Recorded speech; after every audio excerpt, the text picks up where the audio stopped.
Ora passiamo dalla poesia italiana, abbiamo un po' qualche appuntamento con la poesia straniera. Questo è un appuntamento un po' particolare, nel senso che facciamo salire sul palco due poetesse statunitensi che sono in questo periodo a Roma, poi ci diranno come mai, lo diranno a Moira Egan. E allora a questo punto posso invitare a salire Samiya Bashir e Nicole Sealey, che saranno introdotte da Moira Egan, e con loro salirà sul palco anche l'interprete Olga Fernando, ovviamente che non è interprete per Moira Egan, ma è l'interprete per noi, essendo Moira Egan statunitense. Prego, allora, venite tutti sul palco, vi aspetto. Moira. Ciao Moira. Ciao di nuovo Vincenzo. Come facciamo? Thank you for coming. Ciao Olga, grazie a te. Well, I'll sit, you two sit. Okay. You're the stars. No, sit here. We're the... Good evening. Buonasera a tutti. It's my great pleasure to welcome two really fine poets to this program, Samiya Bashir and Nicole Sealey, who are here in Rome this year as literature fellows at the American Academy up on the Gianicolo. Should I stop there? That's fine. Allora, buonasera a tutti, e per me è un enorme piacere poter avere con me oggi due straordinarie poetesse che sono attualmente a Roma in quanto membri per la letteratura dell'Accademia Americana che si trova al Gianicolo. It's a particular honor to have these two poets with us because in the 65-year history of their being literature fellows at the American Academy, Nicole and Samiya are the first African-American women to hold these posts and to represent American poetry at the American Academy, to further their own voices with time and space in such a beautiful place up the hill. And we were laughing backstage that one of the great joys for me and Damiano this year has been establishing a friendship with these two women who are not only fine poets but absolutely fine people. Ed è un particolare onore avere Nicole Sealey e Samiya Bashir qui, perché sebbene l'Accademia Americana avanti ben 65 anni per quanto riguarda appunto la nomina a membro per la letteratura di esponenti, appunto poeti e letterati, è la prima volta che ha voluto appunto insignire di questo onore due donne afroamericane, ed è quindi meraviglioso pensare che in questo splendido luogo che è il Gianicolo dove risiede l'Accademia Americana siano le voci che possono rappresentare più che degnamente la poesia americana nel tempo e nello spazio. E quindi ho avuto anche l'onore, e ne parlavamo dietro le quinte, di poter stabilire con loro anche un bel rapporto di amicizia, perché non sono solo straordinarie come letterate, come poete, ma anche come persone.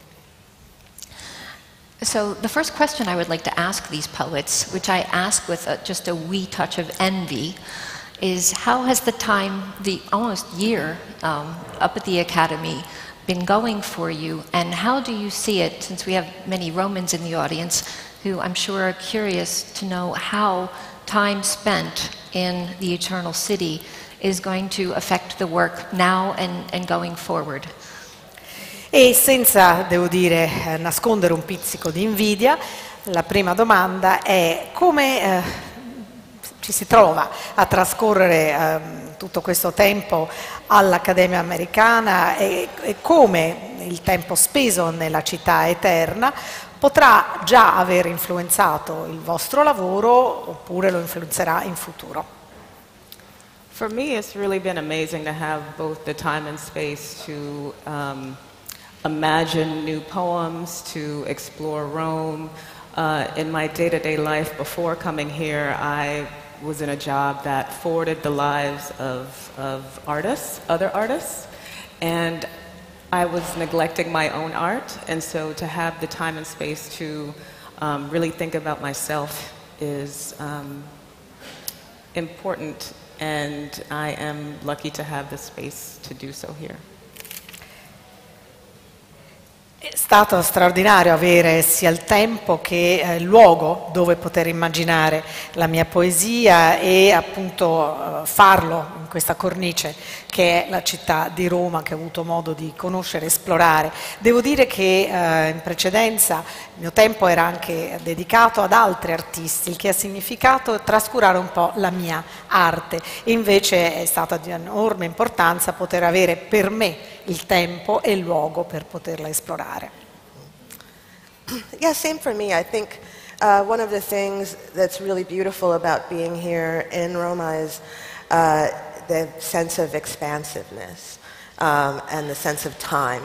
I'm working on a real kind of expansiveness of my own work right now, stretching my poetry across and through multiple media, playing with how time works in poetry, and being able to kind of move through the many layers of material existence and space, hearing the very different ways that people speak, Italian, English, etc., I think is really affording me a lot of time and space to do that breathing too.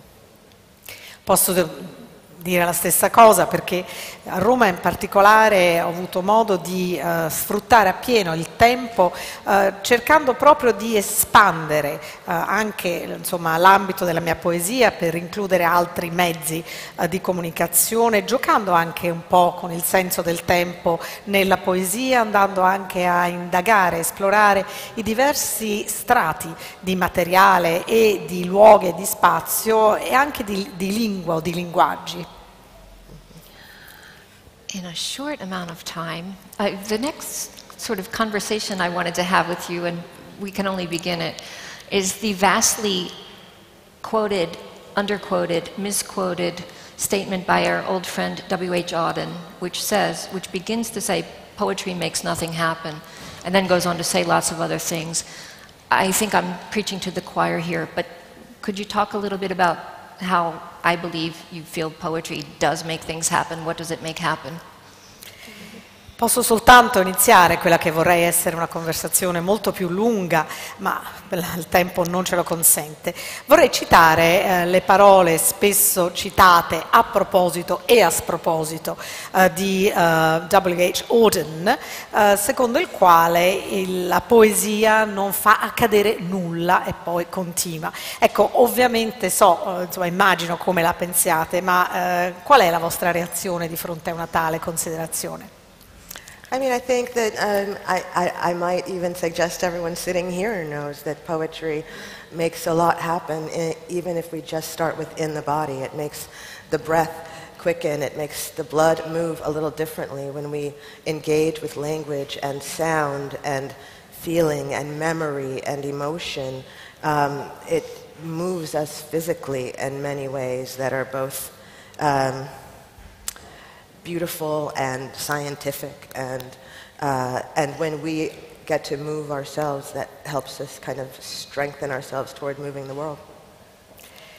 Ma io sono sicura che le persone qui presenti sanno benissimo che invece la poesia fa accadere molte cose, partendo anche semplicemente da quello che accade al nostro corpo, al nostro organismo, al nostro respiro, il modo in cui il nostro sangue circola nel nostro corpo in maniera diversa, anche per via delle interazioni, grazie alla poesia, con le sonorità, le sensazioni, il linguaggio, la memoria, le emozioni. Quindi proprio fisicamente, scientificamente la poesia fa accadere qualche cosa, e questo lo vediamo poi nella nostra vita, come ci tocca.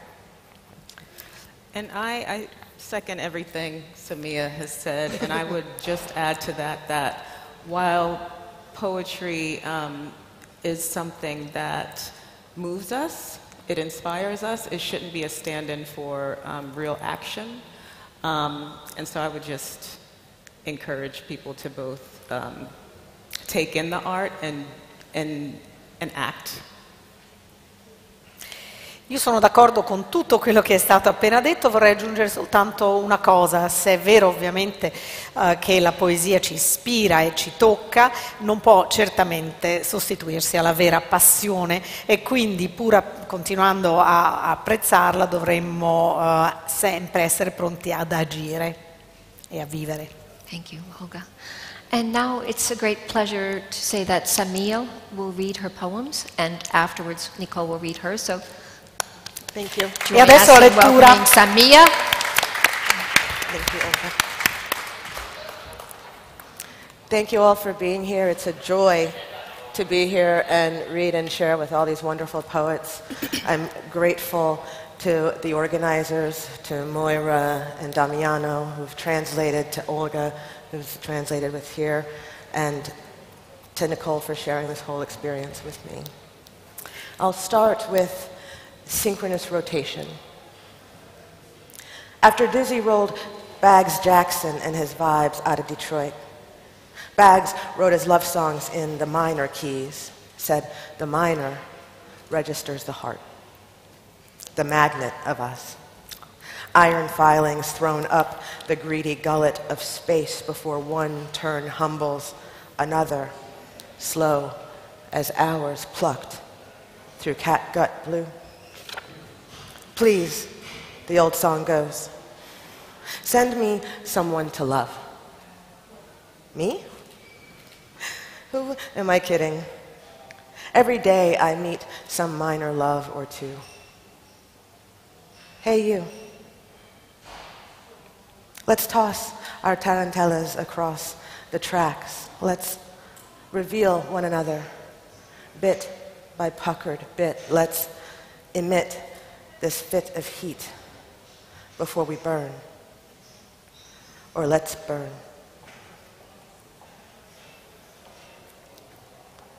Black body curve.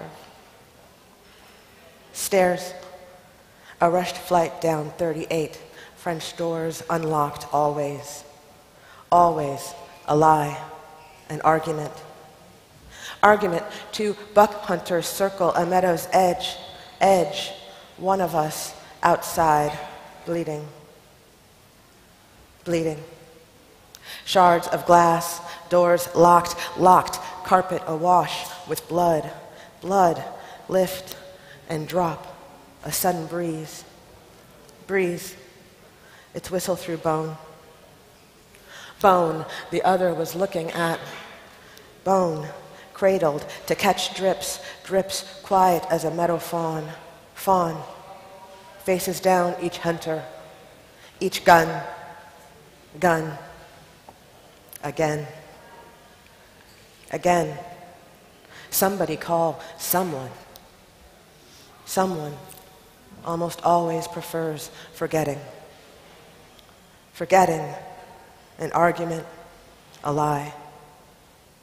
Lie, a meadow, a casement, a stair.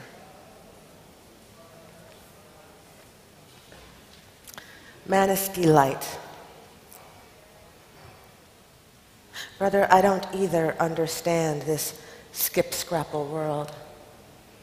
These slick bubble cars zip feverish down rushes of not corn, of not beets, of not cabbage, and the land and the land. You should know, man. Nothing grows down here anymore except walloped wishes and gouged out oil cans. Where not bloodroot spans us, guard towers, landmine, the sand. They twist us. They tornado us. No. Do spring breezes bring the scent of smelt? Remember? Even on strike years, our mother gathered smelt by their fingery bagfuls and fried them whole. I wish I knew how she did it. It was almost enough.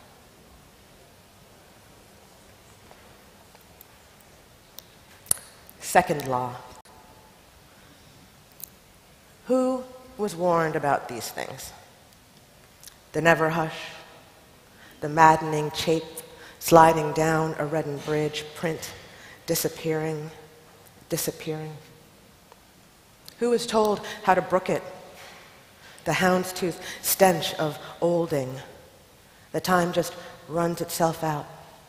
That we Sisyphus ourselves to glasses, hobble wreckage down stair after bricky stair. That once we leave home, its gaseous oven, that once we walk the same slow steps as our hide-and-seek son, that once we face our anti-lovers, anti-gaze, bright, open, later. Now, eyes smoldered, coats swept open to flash our own hot bellies, our own scarred bellies, our own hot hands, ablaze with spent matches, with burnt-out love. Remember love? How it loosed its jaw to our kisses, how it unhinged us, how it tried us like so many keys, like so many rusted locks, how it missed its target despite its kicking, how maybe its force could kill us. Without it, what's left day after day to trundle our legs? What's left to push breath ragged and torn from our lungs? Who was warned how these solar winds would leave us, brown and bruised as apples, overripe host and blousy seed, disappearing, disappearing? Were you? Me too.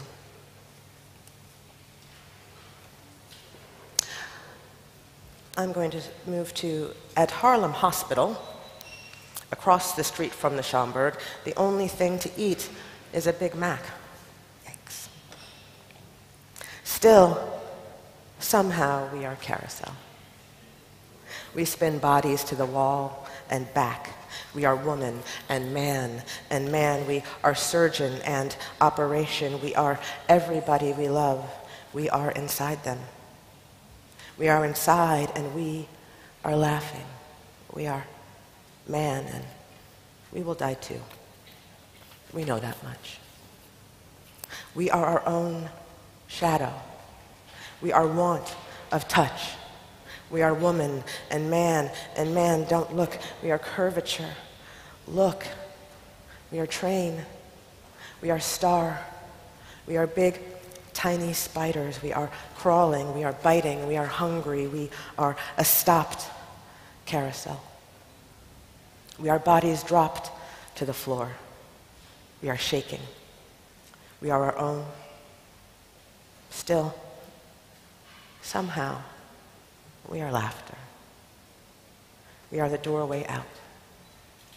We are, again, the doorway in. I'll close with the final poem in this book, Field Theories. It's called A Small Matter of Engineering. The old water tower once stored every drop we lived on, its walls. The old water tower once stored every drop we lived on, its walls. The old water tower once stored every drop we lived on. Its walls dark-capped, bricked beige as supermarket pantyhose still rise, erect astride the main drag, where our road splits between opposing camps. Where our road splits. Where our road splits between opposing camps. On this side, everything gone as long as anyone remembers, and winter still cold as it's ever been. On the other side, on the other side, on the other side, on the other side. Listen, you've always had the broadest swath of the river, friend. Thing is, we're still here. Thing is, we're still here. Thing is, we're still here. Whatever else you've got left, well, whatever else you've got left, well, whatever else you've got left, well, let us stay parched. Go ahead. I dare you.